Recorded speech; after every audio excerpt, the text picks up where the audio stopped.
Welcome back, everyone. I hope that you enjoyed your lunch and your little break time to stretch a little bit and shake out any cobwebs going on. And it is super exciting to be able to welcome you back for a cooking session with our beloved Mary Bilyeu of the Toledo Blade. And I am very excited to share with you what she is going to share with us. So, without further ado, I have the distinct pleasure of welcoming Mary Bilyeu to our Active Learners Day. Mary has been the food editor at the Toledo Blade since February of 2014 and was voted Best Print Journalist in the Toledo City Paper's annual Best of Toledo Awards in 2018. Previously, she was a contributor to the food section of the Ann Arbor News /annarbor.com and food editor for the monthly Washtenaw Jewish News. In addition to noshing her way through life, this crazy cat lady, she caters to a baker's dozen, that may have increased, also writes stories about religion, art, language, and other topics of interest. I think she's also won a couple of more awards with the Toledo City paper as well because she is one amazing, talented person. And without further ado, I would like to welcome our dear friend Mary to Active Learners Day. Welcome, Mary. Hi, everybody. Thank you so much, Renee. Can everybody hear me okay? Okay, I see some nodding heads, so I'm hoping it's okay. I'm blushing. I'm so flattered to hear all those lovely words. When I was invited to do this, I have to say I will always, unless I have some major conflict, always leap to do anything I can with and for the Jewish community here. You are all in such a special place in my heart. So um, I'm going to almost get teary. My voice is going to catch. I love you all so much. So thank you so much for welcoming me to this day. Craig's going to wave hi. Wave hi. Oh, that's my boyfriend, Craig. Just on the way out. Didn't know he was joining us for the cooking demo. On the way out. Okay. Sorry. It's okay. This is Jennifer, Craig's daughter. Bye. Bye. All right. Now that the kitchen is clear except for cats, let's get started. So Pesach is coming, right? We all know Pesach is coming. And we've been looking in the stores. I've seen nothing at the Kroger I usually go to. I've seen whole wheat matzah, gluten-free matzah, and some macaroons at Whole Foods. I've seen a lovely display, a well-intentioned display at Fresh Market. My friend Eric Chase had taken a picture, and it showed that there were hamantaschen in there, which means they really meant well and they were thinking of us all, but they needed a little guidance. And when I was there, I didn't see the hamantaschen, so I think somebody had a chat with them. So we're all trying to get ready. It seems like it's too early, but we all know it's never too early. Like as soon as January comes, you might as well start. So I was asked to provide a recipe, and given how sparse some of the ingredients can be, I wanted to make something that was quick, that was simple, that was accessible, that wasn't dependent upon you asking poor Renee to go up with an Excel spreadsheet full of ingredients and things you had to get. Um, Frankly, when I tested this recipe, I already had everything on hand. So I'm hoping that these are ingredients that you find really easy. So what we're going to do is I'm going to make Pesach crepes with a strawberry rhubarb sauce because if anything says spring, it's rhubarb. I love rhubarb. How many fans of rhubarb do I have? All right, I'm seeing some hands. I love rhubarb. I don't even personally need the strawberries, but I know a lot of people like the strawberries. So I'm going to try and give you a good look here. So we've got some beautiful crepes, nice and golden, the sauce that you can drizzle on them. And I'm going to put this aside now and watch. One of the cats is going to try and eat them. Um, and so really, this is like maybe a 10-minute project. You have eggs, matzo meal, potato starch, sugar, an orange, some fruit. And I was talking to Renee before everybody was welcomed into the program. One of the things I like about this too is how versatile it is. You can take out the sugar and make savory crepes, maybe put in some chopped herbs if you'd like. Use them as a blintz wrapper if you want to stuff them with some cheese. Um, you could put some chocolate sauce if you don't feel like making the fruit sauce. I'm hoping that these give you 1,000 new ways to get through Pesach, especially again, given how limited some of our supplies can be. So let me get started. I'm going to start with the sauce so it has a chance to cool a little bit. So I've got 1.5 cups of rhubarb, and I want to tell you, rhubarb can sometimes be a little tough to get at this time of year, but we still got a couple of weeks before Pesach. But I did find this at Whole Foods. How gorgeous is that? No green on there whatsoever, ruby red. So, so gorgeous. So I was very excited to find that. So I've got 1.5 cups of chopped rhubarb, and let me show you too. Some of the pieces, of course, I'm not going to find what I'm looking for as I'm digging through here. There we go. Some of the pieces I just sliced if they were narrow. Some of them I sliced lengthwise and then chopped again so that they're all a fairly consistent size.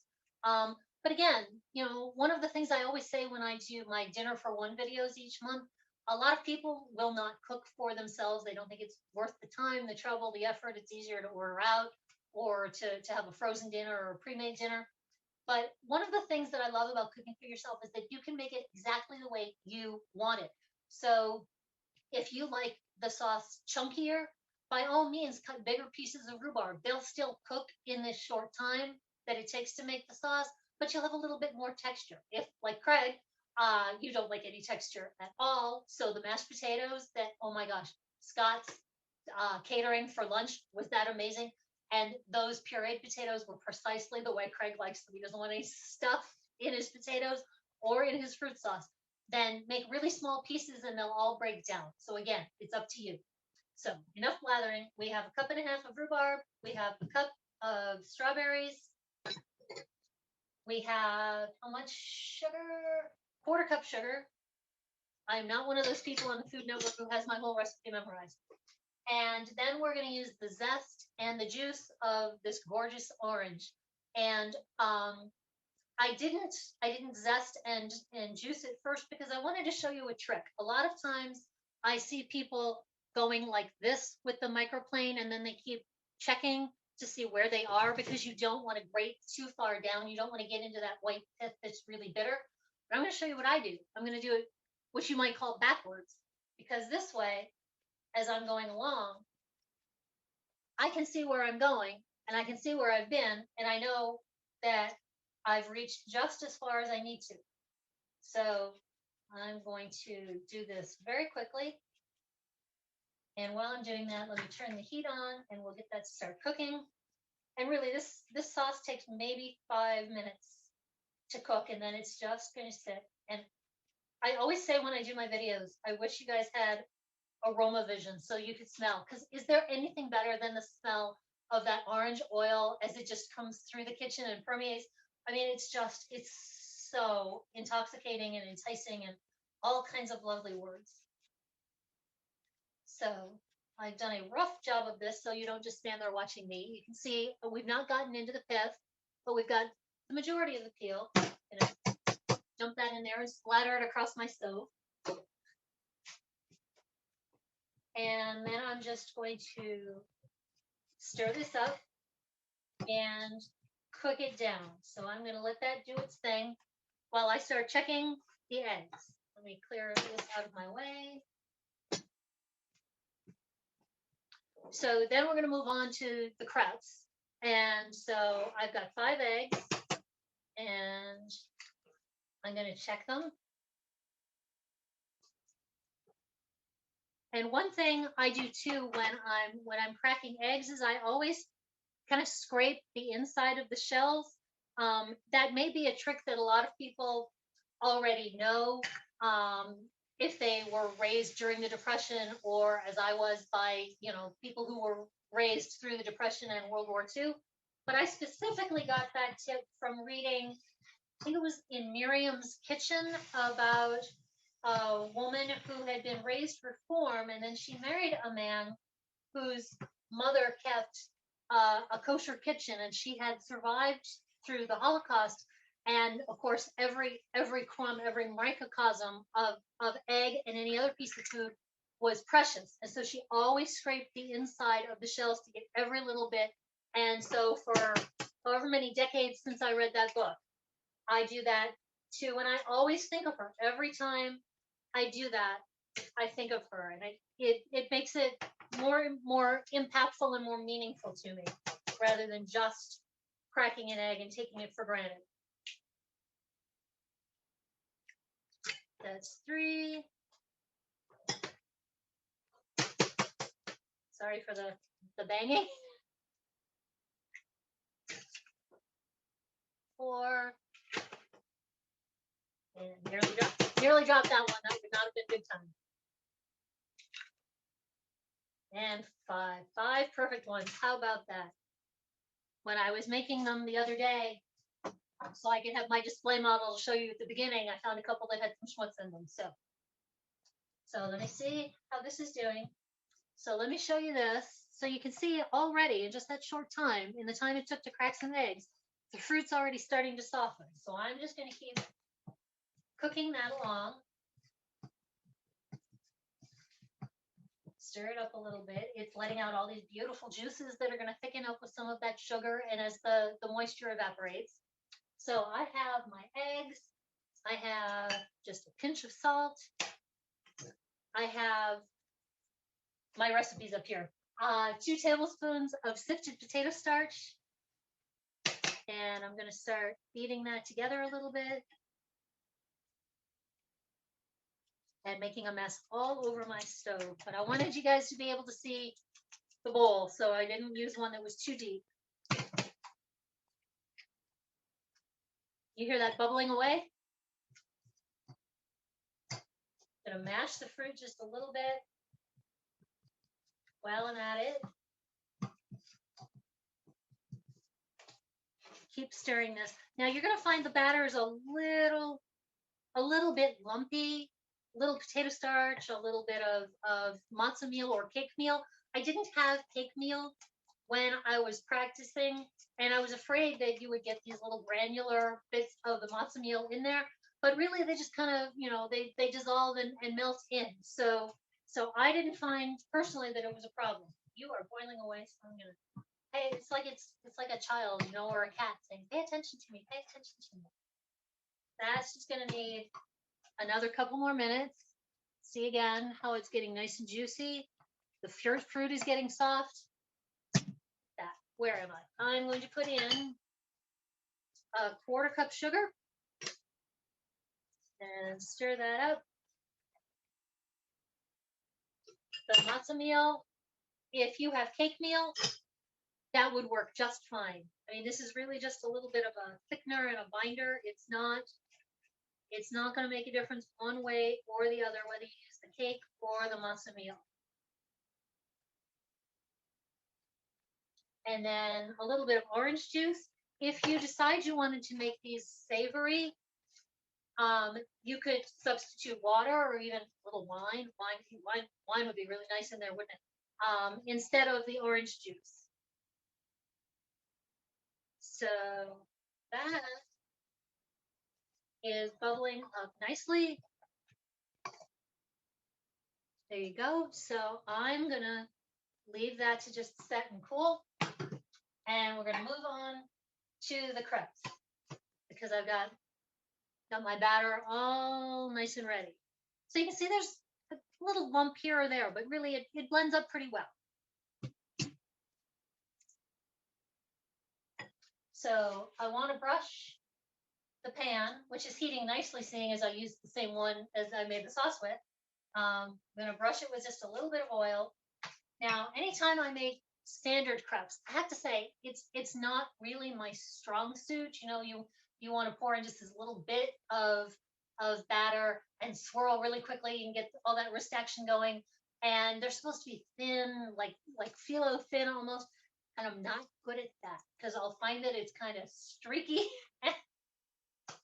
And then I'm pouring in little tidbits of extra to fill in the blanks, and they don't look so pretty. But these are really, really forgiving. I have made them a little bit thicker. I have made them a little bit thinner, and they seem to just kind of work out each time. So I'm very excited about that. So let me put that there. And get out my measuring cup. So you want to use just about a quarter cup. Ooh, nice sizzle. And I'm going to do the swirl. And see, already, I'm spending too much time chatting and not doing what I'm supposed to be doing. There we go. So this one's going to be a little thicker, but you can see it just coats the bottom and there's a thin edge. And I'm just going to let that cook, and it takes very little time.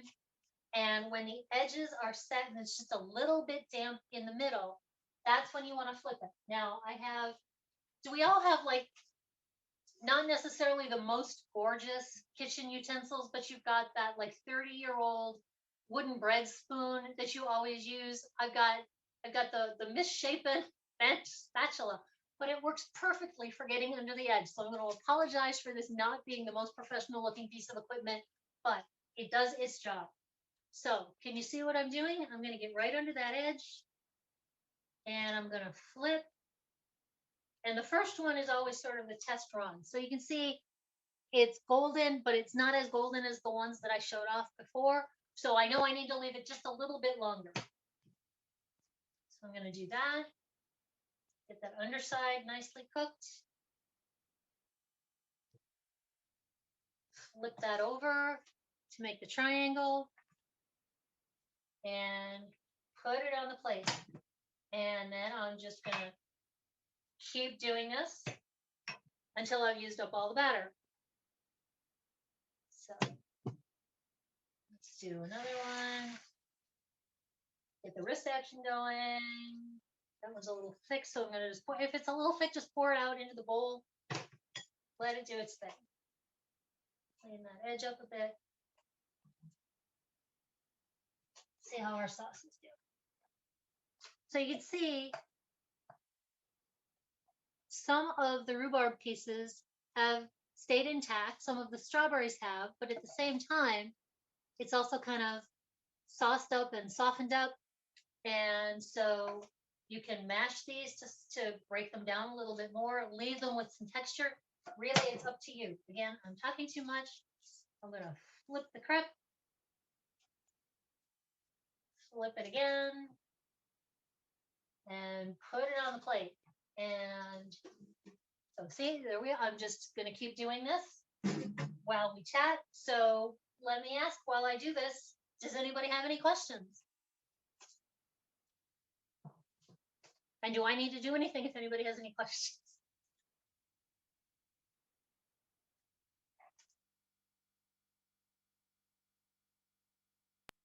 So Mary, a question is, can you just substitute strawberries for the rhubarb and just go strawberries completely? Absolutely. Absolutely. It's your Pesach dessert. You can do it any way you want. You could put in raspberries, any kind of fruit you want if you want to have a mixed fruit.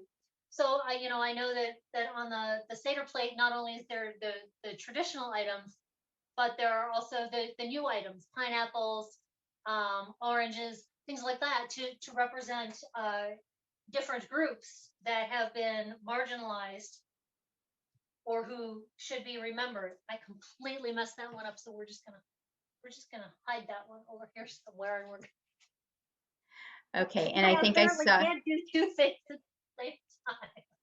and Zach, can you unmute the Scott Schwab?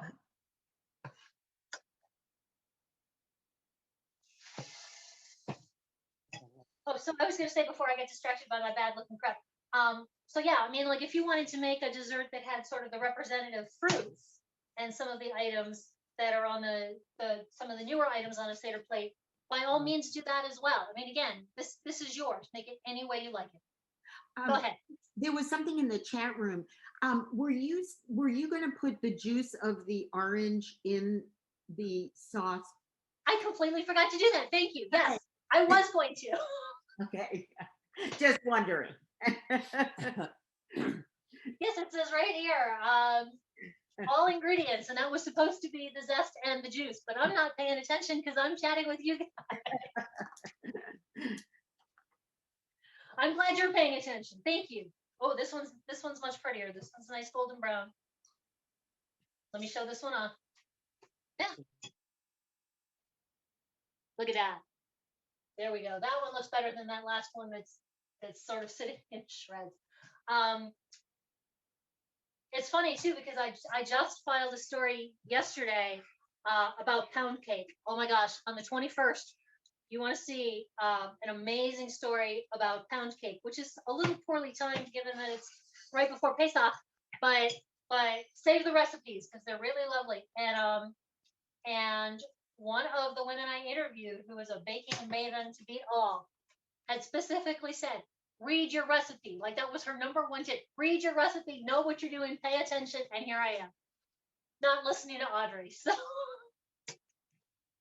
oh, speaking of the 21st, let me also add, I know that you've all heard that the Blade is no longer in print on Wednesdays, all digital all the time on Wednesdays.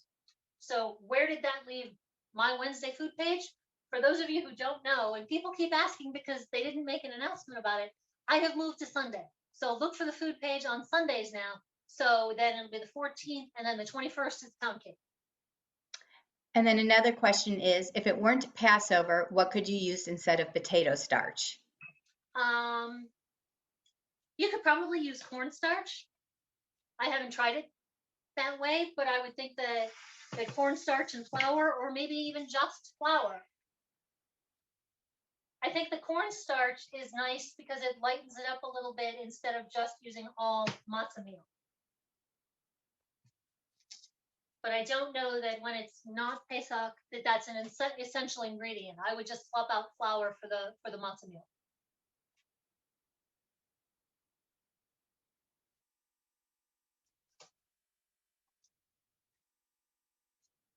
You can see this is easy. This goes very quickly. So you could make someday we're all going to be able to have great big Seder's again with 30 people, and you'll be able to make a whole bunch of these and throw them in the freezer and be ready. This year there's only 8 because we're all going to be having small Seder's. I know Renee had said we're going to be 3 people, Zoom Seder. There's going to be 3 people in my house. It's not the same. Not only next year, Jerusalem, but next year with friends and loved ones around the table. Yes, and somebody asked, what size is your measuring cup you are using to ladle the crepe mixture? I am using a 1/3 cup measure because my 1/4 cup measure is dirty, and I wasn't thinking when I was setting up every little detail, including extra eggs in case I needed them, in case I found some schmutz. But you want to use a 1/4 cup, just a scant 1/4 cup, not full, because then that'll be really thick. But then again, if you like them thick, make them thicker. Again, entirely up to you. Yes, and that information is on the ingredient card on the back part of it too. Okay, Somebody said, I am amazed you have an electric cooktop. Why do you prefer it to gas? Also, can we have a tour of your kitchen? That's a multifaceted question. First, I'm going to show off another really, really pretty crock. That one's beautiful. Thank you, thank you. I rent an apartment. This is not my house. Electric is not my choice. I left behind the most gorgeous, and it was new. I'd only had it a few months. Gas stove with 6 burners and a grill panel in the center, and I loved it dearly. And there's no gas hookup here. So I have this electric ceramic top that has its little quirks that I've kind of gotten used to, but it is definitely not my preference. I infinitely prefer gas because you turn it down, the heat goes down. You turn it up, the heat goes up. You have absolute control. With this, I should move this so you'll see that of course it's not going to do it now, but it's dark right now, even though it's hot, and it's very, very hot. And when it feels that it has reached a low enough temperature, it will turn red and it will kick back up, and it's forever going up and down, and it makes me crazy. It makes me crazy. So, and it's funny because starting on Sunday, you'll see on Sunday on the food page, normally my dinner for one videos are on the first Sunday of the month, in case anybody missed them. But they want to make a big push for the food page on this Sunday. So they moved dinner for one. We are very, very excited that we have a new relationship with DeRocher's Appliances. If you have not been to DeRocher's, not only are they so incredibly nice, but they have the most amazing equipment, like stuff I never even knew existed. They have that kind of stuff. And I look at it like, I want the gas stove that I made the recipe on, and I want this, and I want that. So, but you know what? A lot of times I have found when we were looking for apartments to move to, I don't know if it's a Toledo thing, an Ohio thing, or what, but the apartments don't come with the appliances. So you see these gaping holes where the refrigerator and the oven should be. They don't come with washers and dryers. So I'm immensely grateful that I had a refrigerator and an oven and a washer and dryer downstairs. But no, this is not my choice. As for the tour of my kitchen, I would have to pick up the phone, take you around, put you back in the right spot. You would see dirty dishes. Um,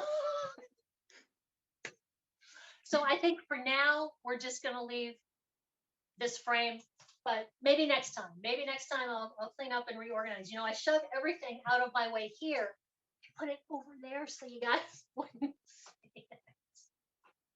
Fair enough. And then if you're making blintzes, is the Yes. crepe ingredient the same except no sugar? If you're making sweet blintzes, you could do it just the same. If you're making savory, I would leave out the sugar, and instead of orange juice, I might use water or wine, or maybe half and half.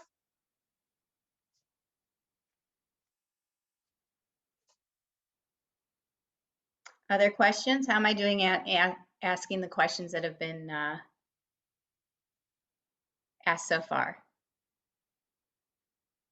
I'm gonna make this look pretty because we are almost done.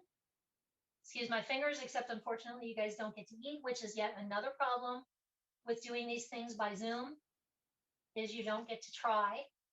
So you'll all just have to make the recipe, right?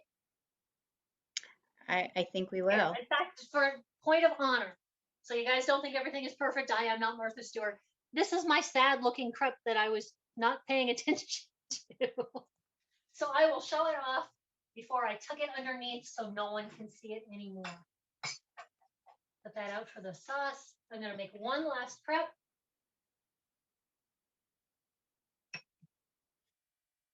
Scrape the last dribble in there.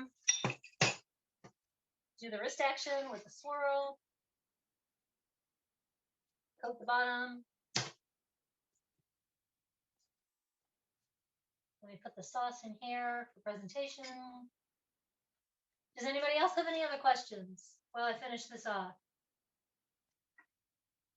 Comments, questions, food or otherwise?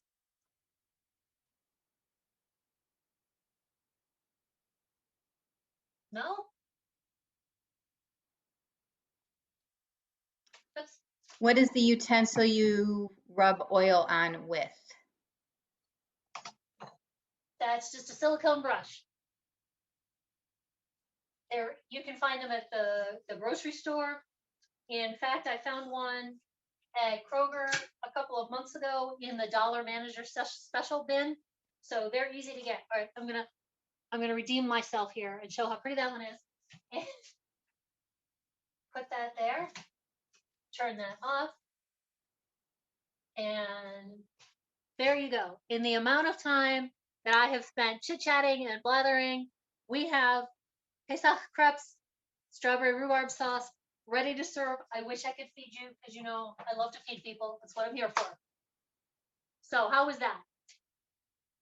I think everybody thinks it's outstanding because I can see lots of clapping going on.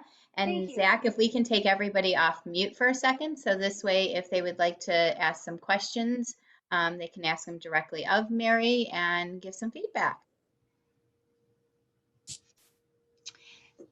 Mary? Yes. Hi, honey. It's great to see you. Hi there. I grew up in a home that we weren't allowed to use matzah meal during Pesach. That's a whole different thing. Anyways, Oh, okay. yeah, but that's okay. But I grew up in a home with crepes, okay, with lots of crepes. One of the things that I've done, you know, when you have a ton of chicken left over from chicken soup? Yes. Okay, so what I have done is might be some people here who've had it. I take the chicken and I grind it up. I saute mushrooms, saute onions, put it all together, season them. And then I fill the crepes, and then I serve it with hot a cranberry sauce and applesauce. But Ooh, I like that. the basic, but it's the crepe. It is the crepe. You know, it's all about the crepe. Yes, but see, that's beautiful, because then, you know, maybe you don't serve this as dessert for your satyrs, but perhaps you have leftover brisket or chicken or all of the above, Exactly. from the satyrs. Right. Becky got a fabulous idea. You know, take the crepes and put some of the little tidbits of leftovers together. Let's say you're having asparagus or something, throw it all in the crepe, wrap it up, put a little sauce on top of it, and it's people will great. be so impressed. That is And a it's a fabulous great idea. it's a great lunch or dinner or yeah. Absolutely, that's a fabulous idea. Grandma did. Right. You know, I've got a question. Renee? May I? Yes. Um, hi, Mary. How are you? I'm good. How are you doing? I'm good. I have a question. I've made crepes a lot for my grandchildren because they, you know, like with leftovers and stuff. But I was thinking about blueberries and strawberries. Would I need to strain it so that I'm concerned about the skins of the blueberries? I don't usually strain them. I find that they're fairly thin, and so they almost help thicken the sauce a little bit. I personally never strained blueberry sauce. Of course, I almost never peel potatoes unless it's a mandatory thing. So I'm personally unrelated, but yeah, now that I think about it. But I think it would really be a matter of preference. If you find that there are a lot of skins and that the kids might not like the texture, then strain it away. Oh, okay. Yeah. Yeah, I don't strain raspberry seeds out either. You know, much to Craig's chagrin, I might add. I have a question. Yes. Hi, I've never made crepes and they look fabulous. Can you make these ahead of time? How do they hold up if you make them ahead of time, or do you need to rewarm them? I would rewarm them. I have personally not tried freezing them, but the ones that I showed you at the beginning, I made 2 days ago to make sure that I had everything that I needed and that I had my system for where I was going to put things and how I was going to do this. And they've held up just fine. I mean, they're cold, but they have not disintegrated. They've not dried out. I had wrapped them in saran wrap, and so I would put these in the oven and I would reheat them. I would think that it would not be a problem at all to freeze them. I would be sure that though I think I would put them in a layer in a container, put some saran wrap, put another layer in saran wrap to make sure that they don't end up sticking together, freezing together, sticking together, and then having to be peeled apart and looking like that sad looking one that I showed you a few minutes ago. Thank you. I have a question. Yes. Do you serve them warm? Paying attention to the materials, I'm sorry, I can't hear. Do you serve them warm? and we're online. Yeah, it's warm or room temperature. Okay, I use a similar recipe to make my Passover noodles. Ooh. And I make them and I stack them with wax paper between each circle, whatever. And then I put it in the fridge, and then the next day I slice it and then throw it in the freezer and just put it in the hot soup. Yeah. That sounds perfect. That I sounds do, really yeah. good. I do. I've never made the Pesach noodles. I always think about it. Well, my husband's mother used to make them, so at his request, I make noodles. She was probably a Polish Jew, right? Yep. I have a question. Yes. How I'm used to seeing crepes that are just the rounds. I've never seen them folded and folded. Uh-huh. Is that more common than seeing the crepes in the original round? they're just often, well, they're round. made round and they're often stuffed and then rolled up, so they're like in a Tube. like a sort of a cigar shape. And I've seen them folded like this. You could serve them as the semicircle if you only do one fold. And again, they're yours. If you want to fold Okay. in the sides and fold in the sides again and make a square, by all means do that. Okay. Whatever is pretty.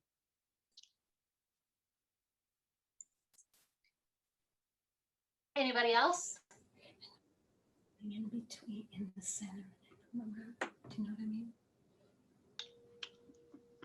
So there's really a lot of options available to you by taking this basic recipe and making it your own, as Mary has said, and knowing that we have a lot of options with fruit, and hopefully the season, we have still a couple weeks till Pesach. The season will give us a little bit more variety and a little less cost in those fruit options, that you have that opportunity to have some fun with it and, make a compote or make a couple different varieties with it and try something a little bit different and have a little fun in the kitchen with something new and That's a how it should different be. It dessert. should be fun.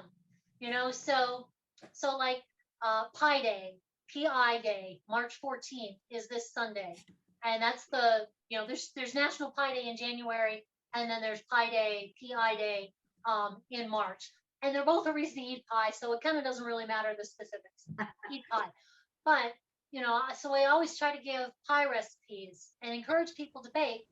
But, if it's going to make the difference between you making a pie, if you have, say, the Pillsbury rollout crust or a frozen pie crust versus you making your own and, putting the shortening and the butter into the flour and making all the mess everywhere, by all means, use the prefab crust.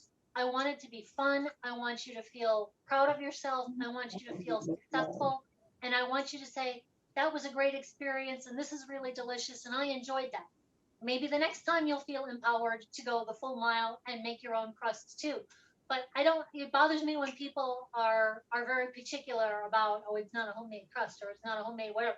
If like I said before, if you don't want to make the fruit compote, open a jar of jam or a jar of chocolate sauce, and by all means, it's still your house. It's homemade, literally homemade. There you go. Make it fun. Mary, Yeah. you are such a great teacher. Oh, thank you. I'm sorry. I had to make sure that a cat didn't run out the door. No, you're such a great teacher because you're so encouraging and non-judgmental.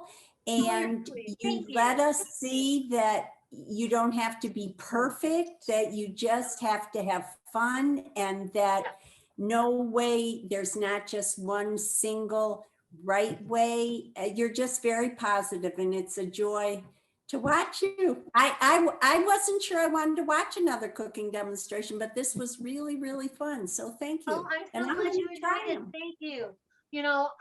Martha Stewart is deserving of so much respect. She built her life. She rebuilt her life. She's built an empire. She's so knowledgeable. She's so talented. But everything is always perfect. And you're like, I can't live up to that. I can't do that. But remember, not only is she a very patient and kind of retentive woman, which is so not me, but she's got staff. She's got people. So like her wedding cake books and her wedding cake magazines, there's a woman in Ohio whose name is not going to come to me, although I can picture her, Wendy Cromer in Sandusky, who does all the beautiful, gorgeous work, who did all the lace lattice piping and all the things to make these gorgeous things that Martha Stewart's magazine name is on. So remember that. It's not about perfection. It's about having fun, eating well, and spending time with your loved ones, even if once again this year we're going to have to do it by Zoom. Lovely. I want to add, I agree with everything that Margie said. But at the beginning, you talked about which stores had Passover food. Yeah. I almost never go into Walmart, but I go there for gefilte fish because they have the Yehuda, and it's $3 less a jar than at Kroger's. Wow. Oh, Big They're difference. just putting their display out yesterday. Oh, and wow. the Yehuda regular matzah for $1.98 a box. Are which you is kidding? buying the 5-box packs that are usually $13, $14. Yeah. How big their supply is, but I would suggest Walmart. Oh, wow, that's a big deal. And I know Renee was telling me that she's talked to Jim Sauter, and Sauter's is going to have, if they don't yet, is going to be having a nice display, a nice array of items for us, which is good. Started one. Okay. Oh, here. I got to get out there next week. Yeah.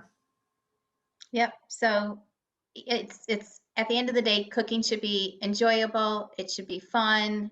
It's not necessarily how it looks, but how it tastes. So the encouragement is enjoy it, have fun, make it your own. Yep. Of course, my phone's Absolutely. going in the middle of me talking. I apologize.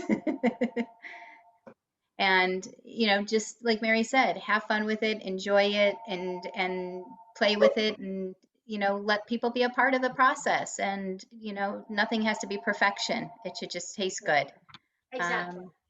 And the recipe is in everyone's in your folder. So if you need another copy of it, just let me know. We can get that to you. And it's something that's shareable, and you can make your own notes about it too, and something that you can share with other people. And that should be fun and enjoyable.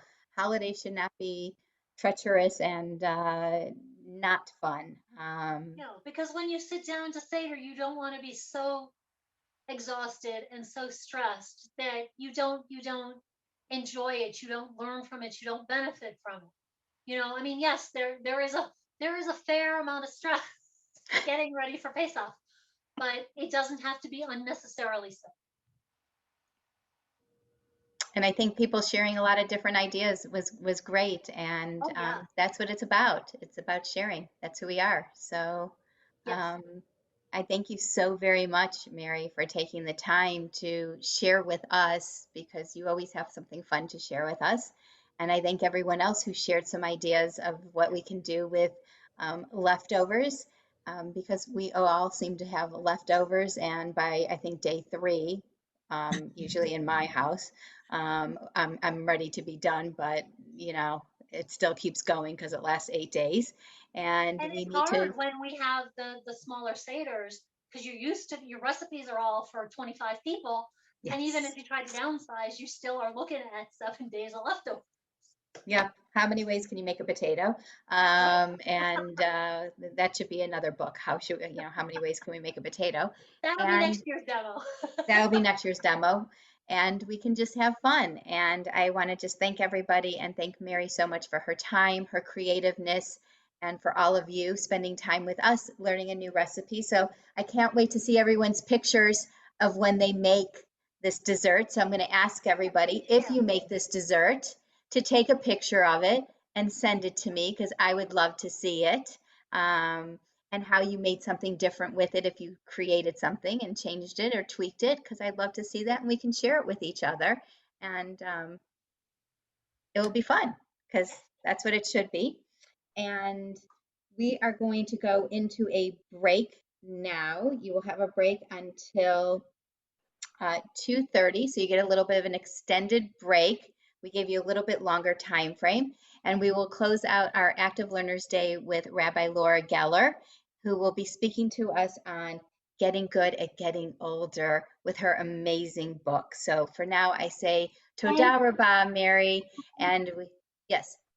You're The finished schedule break says at 2:15.